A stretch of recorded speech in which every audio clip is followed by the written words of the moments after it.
Did you understand what I was saying? No? Oh. You don't speak blah blah blah? Blah blah blah. I don't speak blah blah blah either. And I don't know what I was saying. Today, I want to talk about communication. I can't think of one thing, one skill that's possibly more important than communication.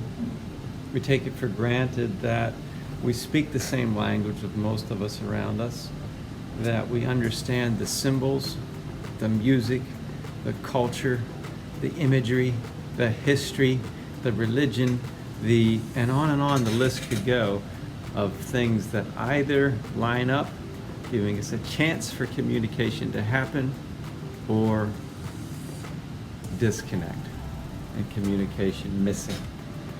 And art and images is just one of those ways that we try to communicate. So language is a really interesting one if we just think about language and how kids acquire it.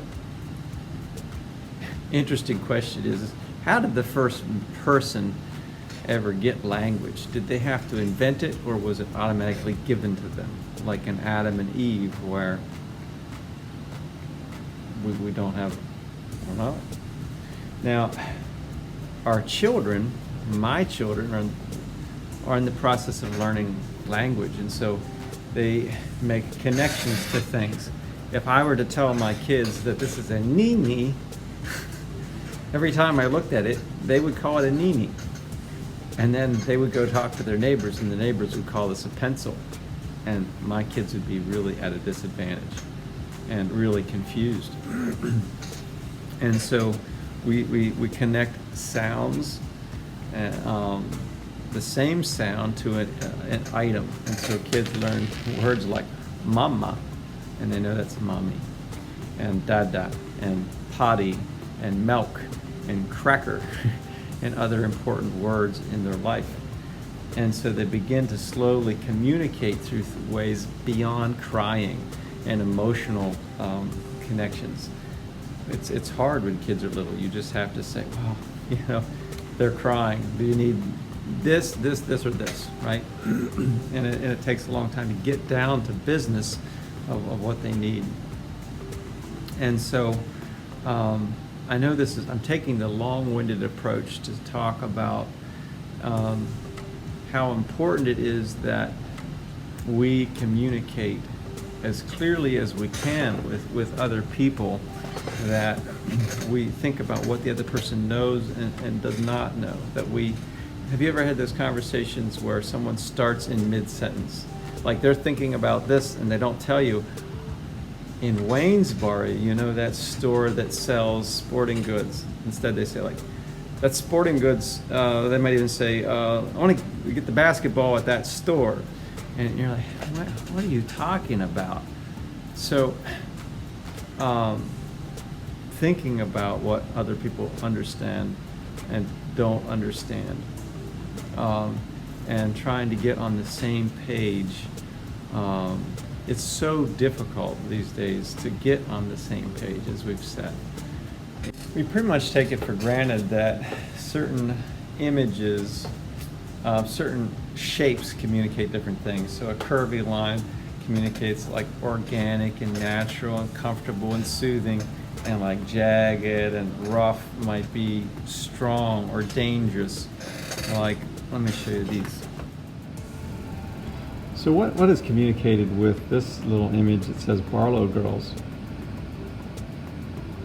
Yeah, if you said flowing and beautiful and sort of natural, definitely the word girl there, we might think feminine.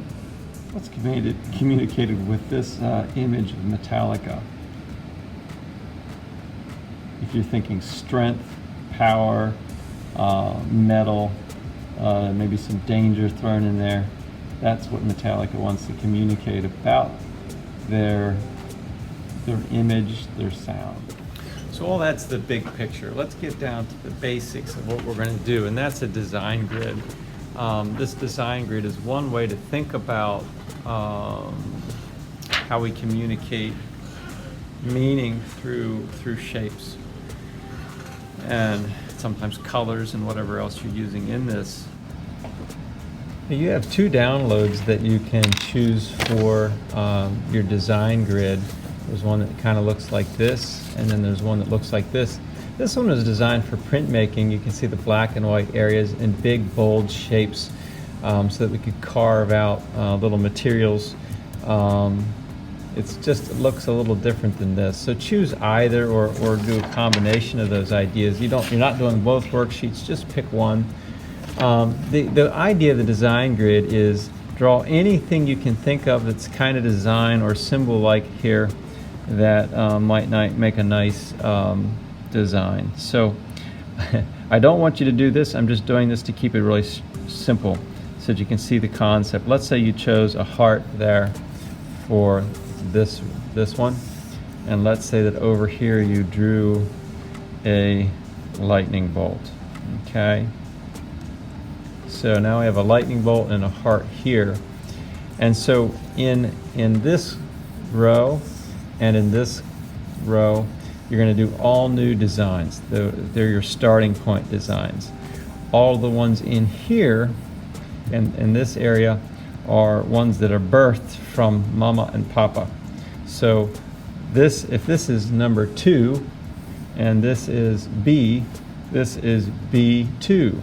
And so you make a combination of these two. So maybe my image is going to be a lightning bolt coming into the heart, which actually is kind of a cool image, I think. Let's say it kind of goes through there like that. And you could do that in different ways. So again, this one's the baby of this one, Mommy and Daddy. It's a combination.